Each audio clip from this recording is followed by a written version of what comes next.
Today at the Wild Dog Arcade, we're gonna take the subway.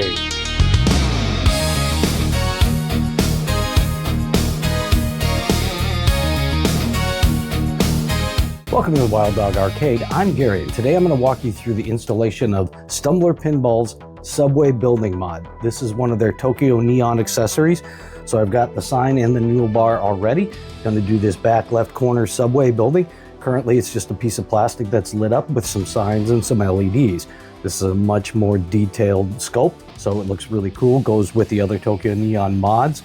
So I'm looking forward to this, so follow along. All right, step one. Take your game, unplug it. You don't want any power in there whatsoever. Then pull the glass, remove the balls, and put the playfield in the up position. You're gonna need to access one of the bulbs to tie in for the GI sense. So down here, we're going to be looking at this connector right over here. So this little one right here, I'm going to remove it so I can get the bulb out and a new bulb put in.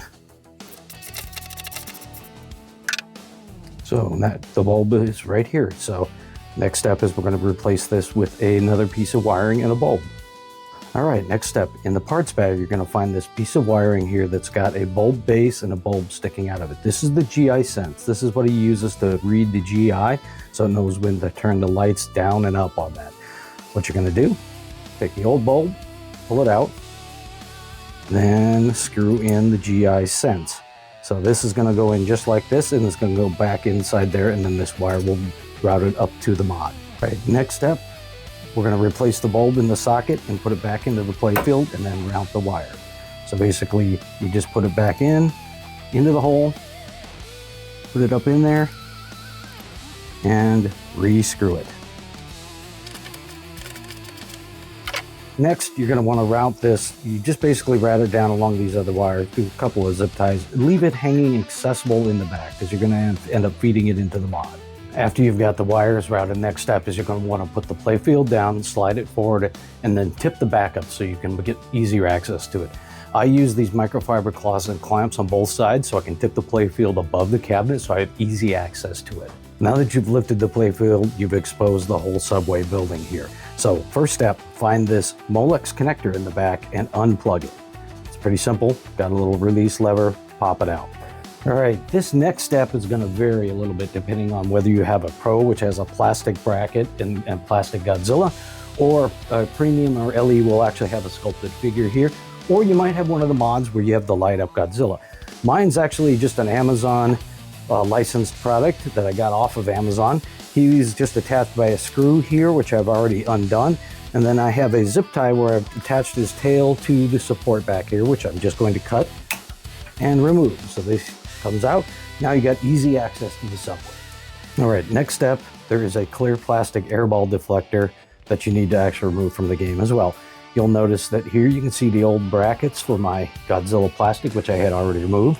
So if you have a Pro, you'll have unscrewed that. There's actually a 1/4 inch driver here and 5/16. So this one you only need to loosen. There's actually a slot, and then change out to your 5/16 to remove these two nuts.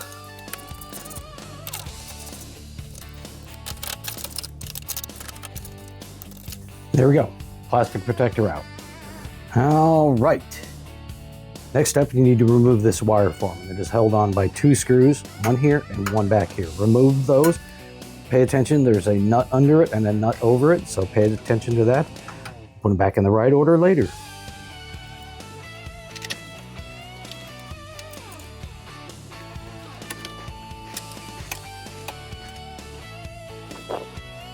All right, again, grab your Phillips. There's 4 screws that you need to remove on the front. You can do them right through the wire form.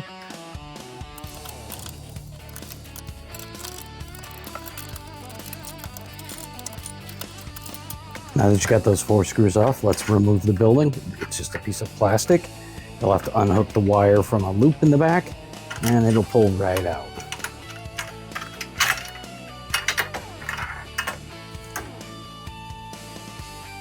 Once the building is out of the way, this will just pull out of here. These 2 little pins go into 2 holes here into this slot. So when you go to put it back in, it's pretty easy. All right, now that you have the building off, you'll notice that the opto boards here are actually loose. So what you're going to do is take some of the screws you just took out and attach them in the bottom using just two, one for each side.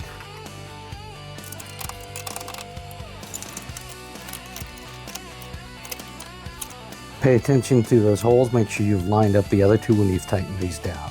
Now you can go back into the parts bag and get another piece of wiring. There's going to be a really long harness in there you're going to find. It's going to have some cable on the end here with some yellows and a single yellow or black and red end. So what you're going to do is you're going to connect in these two. So take the mating connector, put it back into the original harness that you unplugged earlier, then take this short end and route it into the gap over here. This will plug into the mod, so just leave it like that for the moment.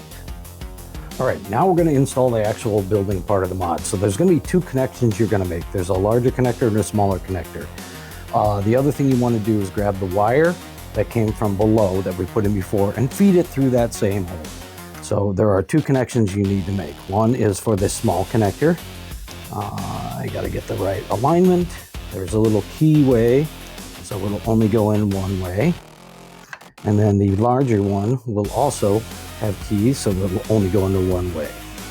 So you want to plug those two into the board, and now your connections are made here. Okay, while you're in the back, there's one more thing you're going to do. You might have a little trouble seeing this, but down in the corner of the board here, towards the bottom of the building, right by the small connector, there's a tiny little switch. You want to push it down so that it says in the on. There's an off and on position. If you put it on, it'll sense the GI and then it will dim when it needs to. Otherwise, it'll just remain on. So if you want it to dim out with the GI dimming, make sure that little switch goes to on. All right, next up, you're going to take your building. You're going to take it, slant it to the angle, slide it in very carefully to line up the holes. Included in this kit were a couple of longer screws. So you're going to use those to screw into the opticals. And if you look through the holes, you can see them lined up and start screwing them in.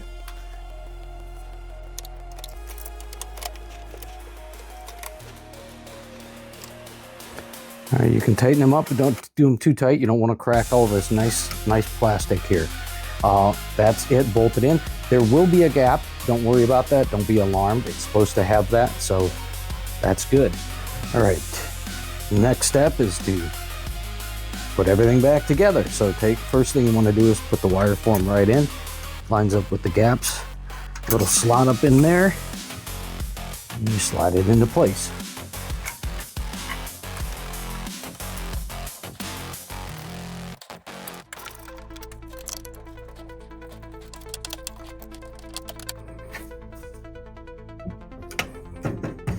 All right, that one's installed. Now let's put the plastic back on and put Godzilla back in there.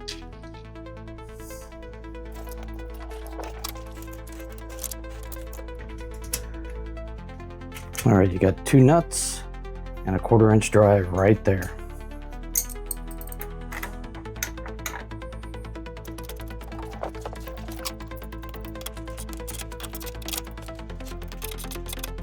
All right, so this is the new building in here, and Godzilla's back in place. So now what you're going to want to do is drop the back of the playfield and tip it back up. You're going to need to route the actual cable for the power. So drop that inside the cabinet, and then let's lower it down.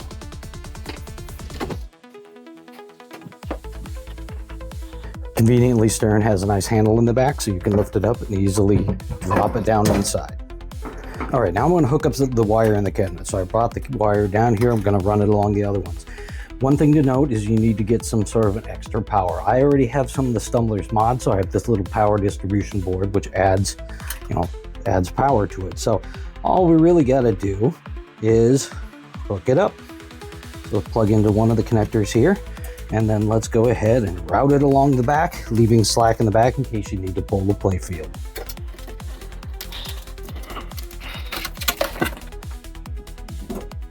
And zip ties to hold it in place.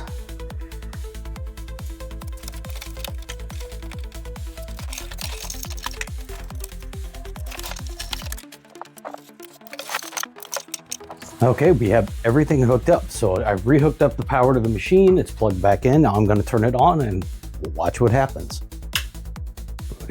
Booting. Oh, there we go.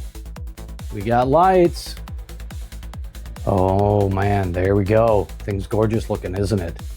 So there, that's it.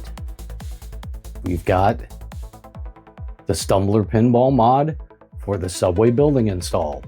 Looks great, doesn't it? All right, everybody, that completes the installation of the Stumblor Pinball subway building mod here in our Godzilla Pro machine. Goes along nicely with the Tokyo Neon sign and the noodle bar that we also got from Stumblor Pinball. They look great in this machine. Really glad we did that. Please like and subscribe to us here on YouTube. And if you like live pinball play, we play on Twitch and on YouTube on Wednesday nights and Sunday nights. So definitely join us. We can talk games, talk whatever. Hope to see you then.